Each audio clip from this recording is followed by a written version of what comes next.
कार्यक्रमाचं स्वरूप प्राथमिकरित्या आपण आकारलेलं आहे.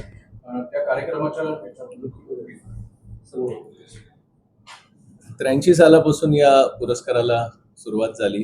कैलासवासी जयंतराव टिळकांनी सुरुवात केली होती आणि निर्णय क्षेत्रातल्या लोकांचा सन्मान 1 ऑगस्टला लोकमान्यांच्या पुण्यतिथी निमित्त त्यांच्या नावाने राष्ट्रीय पुरस्कार देऊन इकडे केला जातो.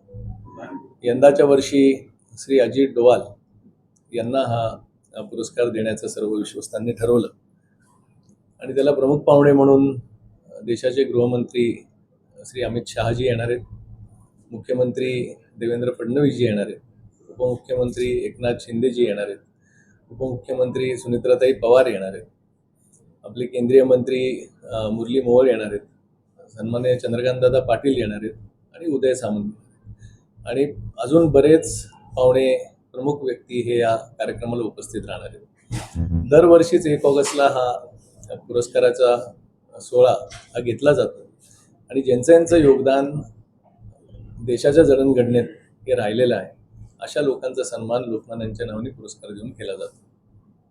नेमकं काय आहे, पण आज संजय राऊतांनी सकाळी काय म्हटलं की मी ऐकलेलं आहे आणि जनरल डायर दिल्लीत जनरल डायर सारखे वागले अमित शहा, त्यांना बोलवणाऱ्या पुणेकरांना लाज वाटली पाहिजे अशापर्यंत त्यांनी शब्द वापरले. तुम्ही स्वतः आयोजक आहेत, बरं तो पुरस्कार आजचा नाही, त्याला खूप मोठी परंपरा आहे, तर काय राऊतांवर काय नाही. आता हा पुरस्कार म्हणजे राजकारण याच्यात खरं तर आणू नये, जे आता पुण्यात चित्र आपण बघतोय. कारण मी म्हणलो तसं 83 सालापासून हा पुरस्कार चालू आहे आणि अनेक मान्यवर इथे येऊन गेलेले आहेत. अनेक पंतप्रधान येऊन गेले आहेत, केंद्रीय मंत्री आलेत, वेगळ्या वेगळ्या क्षेत्रातले प्रमुख येऊन गेलेत. त्यामुळे हा कुठल्या विशिष्ट पक्षाचा एकतर किंवा कुठल्याही राजकारणाशी रिलेटेड हा काही पुरस्कार नाही. हे लोकांचं जे कार्य आहे त्याच्याकडे बघून दिलेलं जातं आणि यंदाच्या वर्षीच्या पुरस्कारात जे त्यांचं म्हणणं आहे, हा कुठल्याही इन्सिडेंट बेस हा पुरस्कार नसतो की त्या वेळेच्या इन्सिडेंटशी रिलेटेड. पंतप्रधानांना सुद्धा जेव्हा दिला होता 3 वर्ष आधी नरेंद्र मोदीजींना, तेव्हा सुद्धा अशीच वक्तव्य या अनेक लोकांनी केली होती त्या पुरस्काराविषयी. पण त्यांनी जसं तेव्हा आत्मनिर्भर भारत, न्यू एज्युकेशन पॉलिसी, आपले कल्चरल रूट्स, अशा काही एक विशिष्ट मुद्द्यांवर हा पुरस्कार दिला जातो आणि तेव्हा सुद्धा हा पुरस्कार त्याला पकडून हा दिला गेला होता आणि त्यावेळेचा कुठला तरी इश्यू डोळ्यासमोर ठेवून असं आंदोलनात्मक स्वरूप हा द्यायचा प्रयत्न केला होता. त्यामुळे हे कुठला एक इन्सिडेंट बेस्ड एकतर हा पुरस्कार नाही. आणि अजित डोवालांचं कार्य आपल्या सगळ्यांना माहिती आहे की त्यांचं खूप मोठं योगदान राहिलेलं आहे गेले 30-40 वर्ष आपल्या भारताला सुरक्षित ठेवण्यामध्ये.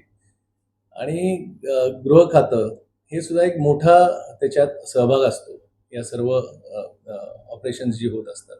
आणि आम्ही यांना त्यामुळे जेव्हा डोवाल सरांचा सुद्धा ॲक्सेप्टन्स आला, आम्ही अमित शहाजींना तेव्हा निमंत्रण पाठवलं होतं की अशा कार्यक्रमाला गृहमंत्र्यांची जर का उपस्थिती आम्हाला मिळाली तर ते स्वरूप एक चांगलं येईल.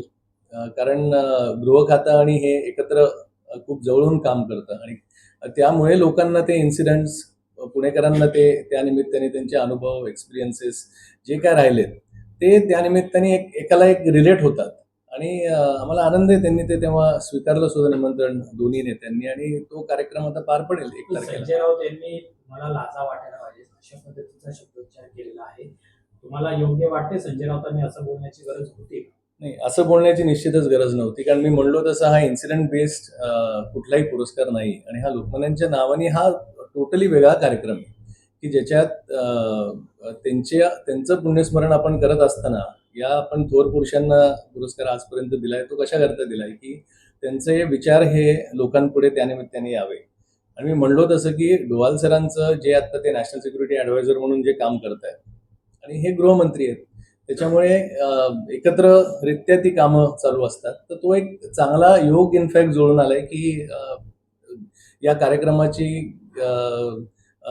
जी लोकांची सुद्धा जी एक अपेक्षा असते या कार्यक्रमाच्या माध्यमातून की ते विचार आणि अनुभव सगळे ऐकावे, त्याच्याकरता हा कार्यक्रम खूप चांगला इनफॅक्ट योग जुळून आलाय की गृहमंत्री येतात. काँग्रेस पण विरोध करणार आहे, आंदोलन करणारे काळे झेंडे दाखवणार आहे. गेल्या वर्षी पण मोदींना विरोध केलेला होता, आता अमित शहाना पण विरोध करतायत. जो इन्सिडेंट झाला लाठीचार्जचा त्याच्या निषेधार्थ. नाही बघा, आता जंतर मंतरचं जो प्रकरण झालं ते निश्चितपणे सर्व देशांनी बघितलं ते खूप मोठं प्रकरण त्या गेला घडलं. पण त्या विषयीच्या चौकशा या सगळ्या होत आहेत आणि पेपर फुटी ही चुकीची होती का 100% चुकीचीच होती, त्यांनी मुलांची नुकसानी होते. पण आता त्याच्यावर पुढे त्यांच्या चौकशीमार्फत जे काय निष्पन्न होतील ते वेगळे. या कार्यक्रमात त्याच्यात कुठल्याही अडचणी हे निर्माण करणं हे मला तरी योग्य वाटत नाही, कारण हा टोटली वेगळा कार्यक्रम आहे, याला राजकीय स्वरूपच नाही. आणि तुम्ही ते राजकीय, मी म्हणलो तसं पंतप्रधानांना दिलं तेव्हा सुद्धा राजकीय स्वरूप दिलं गेलं. मी जे वारंवार तेव्हाही सांगत होतो की हे संस्थेचा कार्यक्रम आहे, तर मी कुठल्या पक्षाचा आहे आणि मग त्यांना द्यायला पाहिजे का नाही, असा विचार घेऊन हा कधी पुरस्कार दिलाच गेलेला नाही. त्यांनी पोस्टर रिलीज केले, त्यामध्ये म्हटलंय की गोळ्या घातल्या तरी आम्ही आंदोलन करू.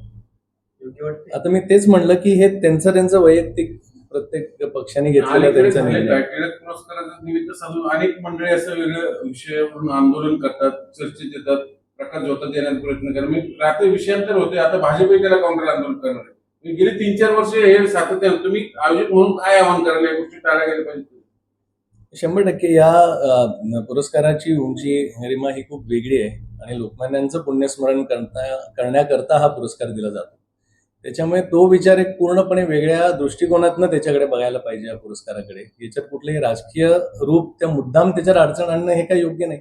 तुम्ही तुमचे राजकीय विचार जे काय मांडायचे ते त्या वेळेला मांडूच शकतात. आपल्याकडे प्रत्येकाला आपला विचार मांडण्याची परवानगी आहेच आहे लोकशाहीमध्ये, त्यामुळे ते करतात हे त्याच्याबद्दल कोणाचं काही दुमत नाही. पण टिळक पुरस्काराला तुम्ही जर का त्यांचं नाव पुढे ठेवून जर का तुम्ही हे बोलणार असलात ते निश्चितपणे चुकीचं आहे. कारण हा मी म्हणलो तसं हा कुठल्याही विशिष्ट इन्सिडेंट बेस्ड हा पुरस्कार नाही, हा अनेक वर्षाचं कार्य बघून लोक बोलवले जातात.